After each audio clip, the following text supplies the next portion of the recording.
were not following God. And I'm not saying that even the forefathers necessarily were, but they did try at least to halfway hold on to strict Christian values. Even, as far as just the decisions they made, in God we trust and so forth, including Father and stuff, having the Ten Commandments located in the courthouses, and you know God was acknowledged. The Bible, there's a scripture in the Bible about acknowledge him in all thy ways and he shall direct thy path, or something like that. But see, when you don't acknowledge God, you can't make a logical decision. You cannot make an intelligent decision, because apart from God there's only ignorance.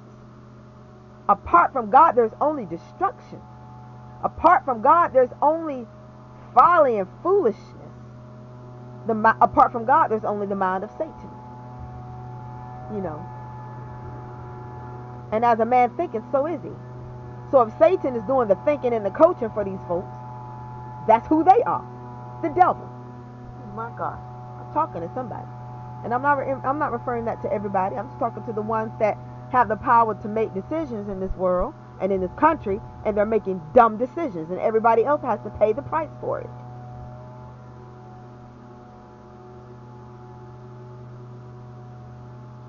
And they're always devising ways to try to create obstacles for people. Who in the world ever heard of a background check to get paid for the labor of your hands?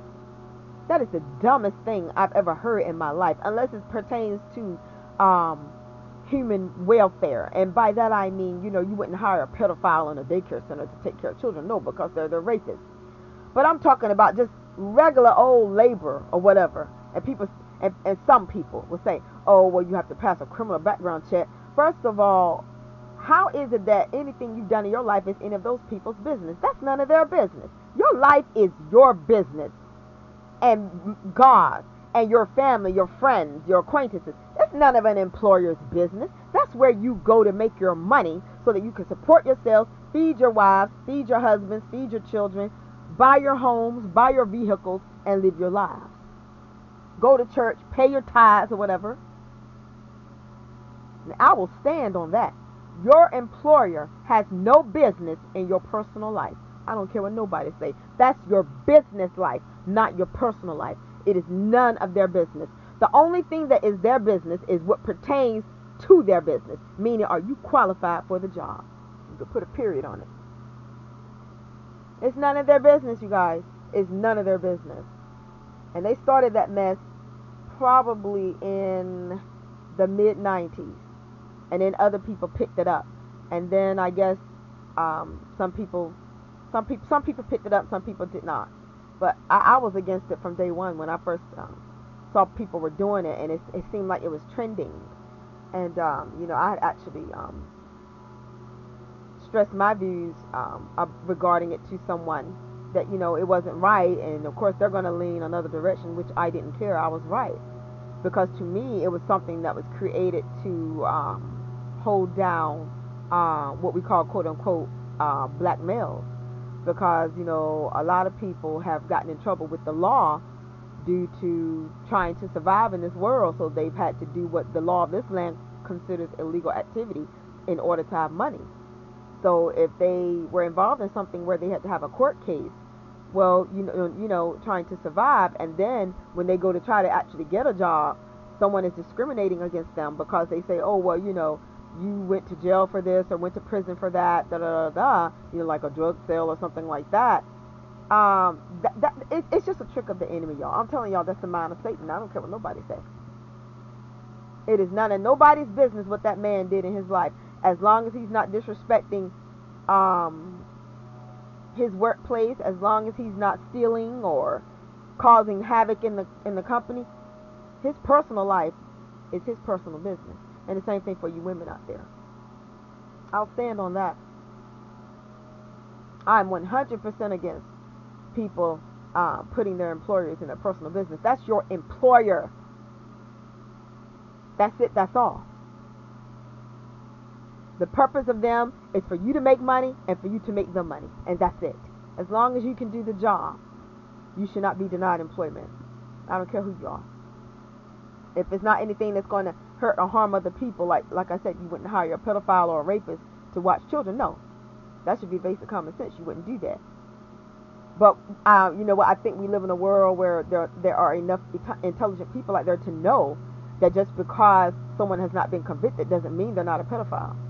It doesn't mean they're not a rapist. They just haven't been convicted, and that's why those people still get hired at daycare centers, high schools, elementary schools, preschools. Yeah. So anyway, that's how I feel about it, and I know I'm right. But this world is just, you know, you guys, I don't even have the time to even talk about it in this conference. It's just too broad a subject. Too broad a subject.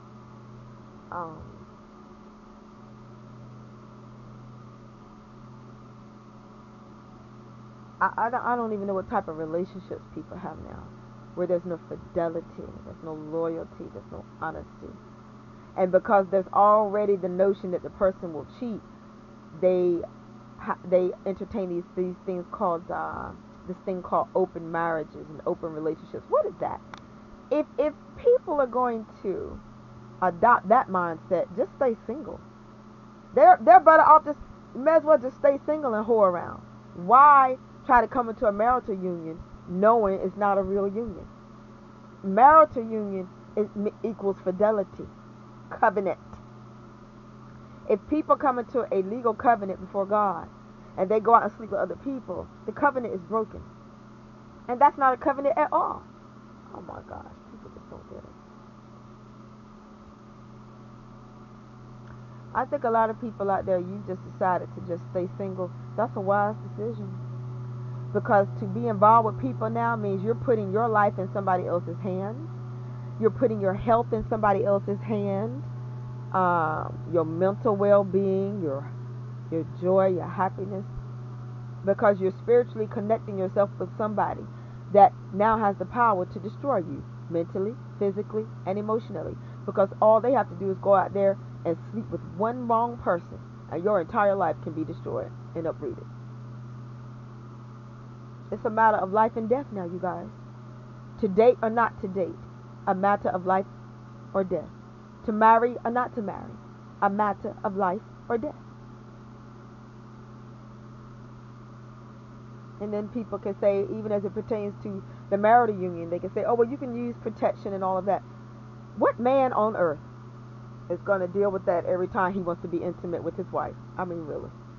I mean, he may if he has to, you know, if they're like private circumstances that are none of anybody's business. Some couples may have to do that. But I'm just talking about, you guys, realistically. Come on now. But it's the type of world we live in.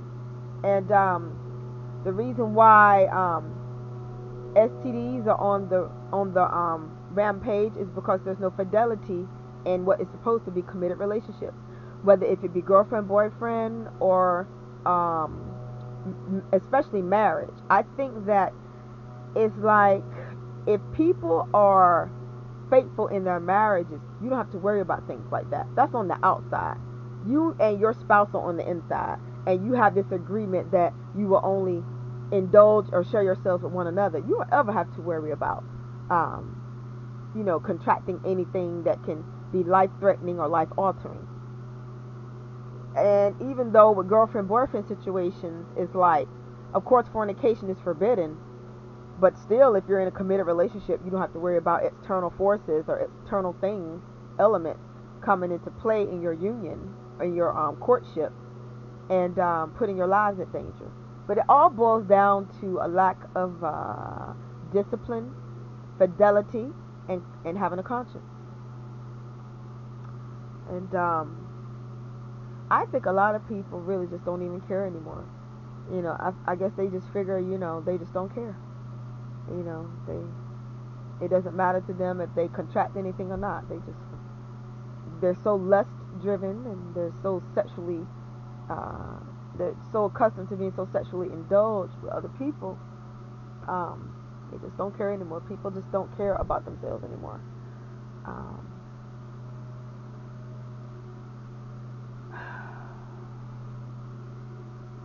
There's no way in the world that I know the world has always been this way. But I will leave